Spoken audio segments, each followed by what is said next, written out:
Hi everybody, so this is the second attempt at this video. I had a really amazing message recorded and my computer froze and shut off and it was deleted and not saved, which sucks because it's kind of hard to go back in and rechannel messages. It doesn't really work that way. I'm going to try my best and we'll see what comes. So this is going to be an energy update for the full moon in Aries. And I really wanted to bring up the fact that right now Mars retrograde is squaring off with Saturn direct. And Saturn just went direct, so we're actually going to feel some good energy from that, not feeling so stuck. Jupiter's direct, which is my absolute, it's my ruling planet, so it's my favorite. So when it retrogrades, it's really hard for me to make any strides forward. I'm not somebody who bitches about retrogrades too much. I was in the past when I first was getting, into astrology, but I realized that retrogrades are totally for our benefit. For me, with Jupiter as my ruling planet, if I wasn't retrograded 5 to 6 months out of the year, because that's how long it retrogrades for, I would miss and skip and cut corners and do all kinds of shit just to get ahead. So it's really important to have that time of going back and going within and slowing things down a little bit. So anyway, right now we actually have Saturn squaring Mars, and there's a bunch of stuff on the internet right now about how, oh, it's like war and chaos and all this stuff. So yeah, we are going to see some head-to-head issues going on with patriarchal governments and the people that are fighting for certain causes.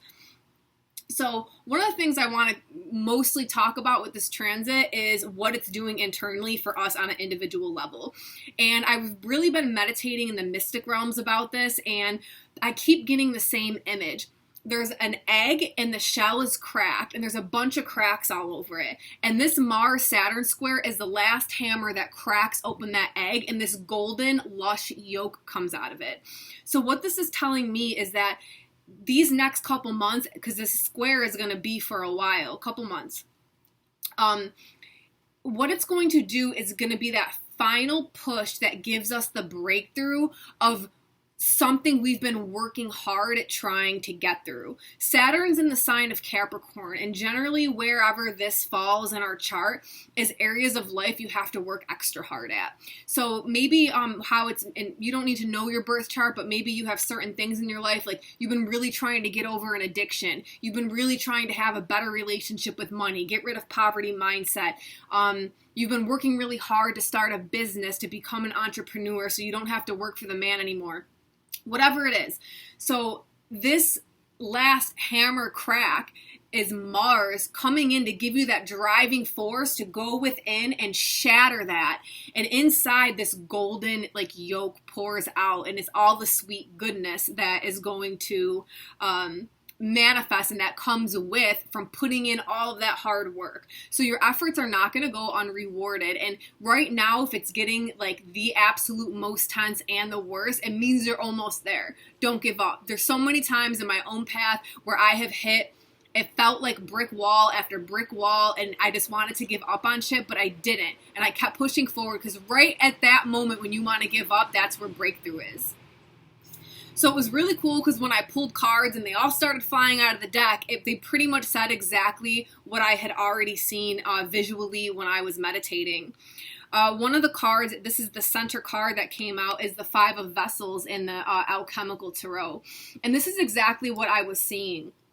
So basically what's going on right now, this card is about you having all of your vessels in a row, right? So you think things need to be all this way, and then a big tidal wave comes in and crashes down, an earthquake happens, and all the vessels get knocked off the shelf.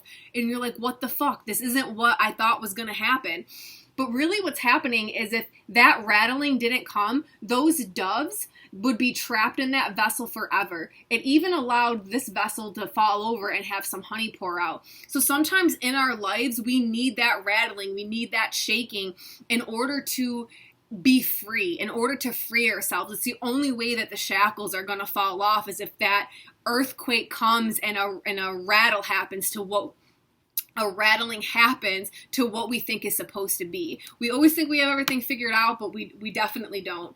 So the cards that are actually surrounding this I have here is the Queen of Vessels. And notice in this card how she has a tail. She doesn't have feet. It's not like she's some pretty cute little mermaid, and that's what this deck is, some mermaid tarot or whatever. This all has meaning. She is a master of her emotions. She is flowing on the top of the waters, which represent her emotions. So much so that she doesn't even have feet anymore. She is a master at this. So she doesn't let, see the question mark up here and how it's a closed vessel?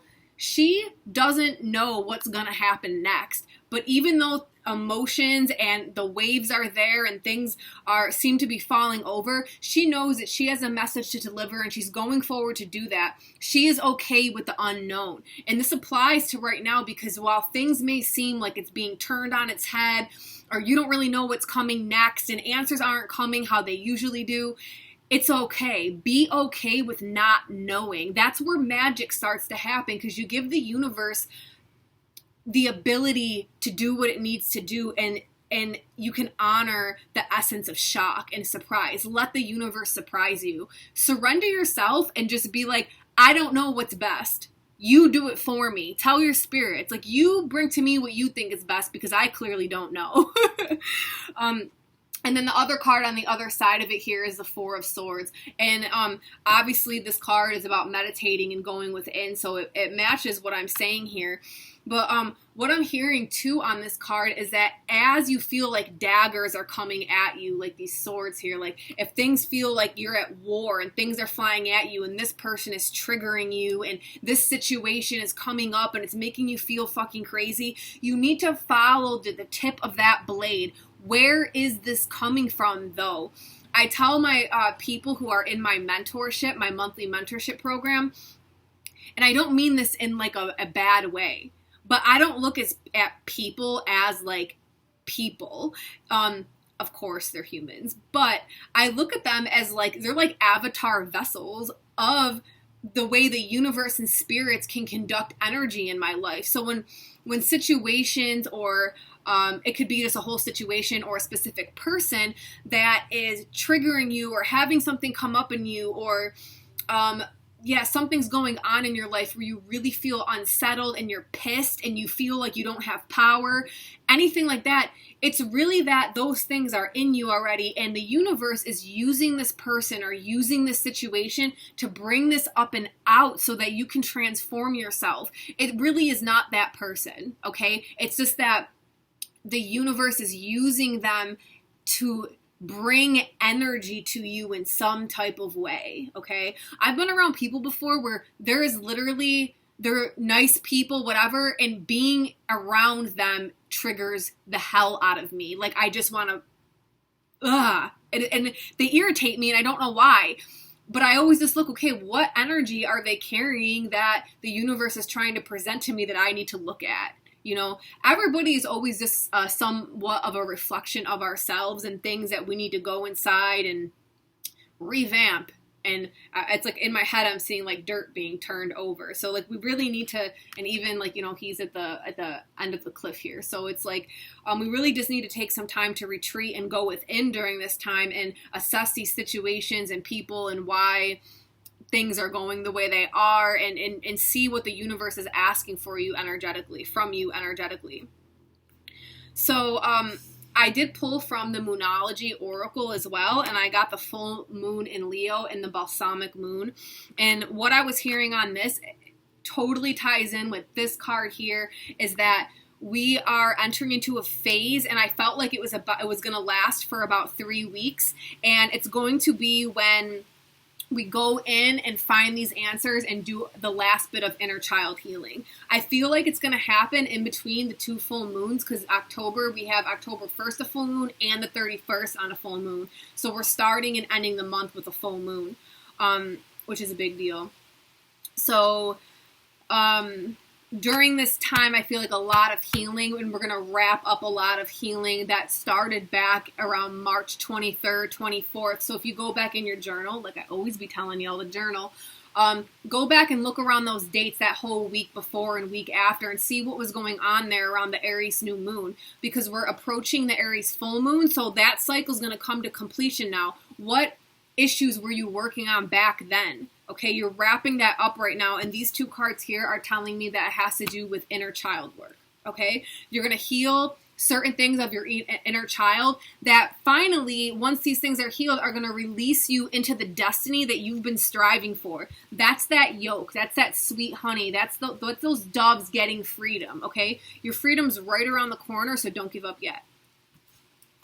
So I think that's the gist of it. At least some stuff kept channeling through. I'm sure the other video had some cool stuff in there too that I may have missed, but oh well. It is what it is. All right, I love you guys. I will see you later in the week, and namaste.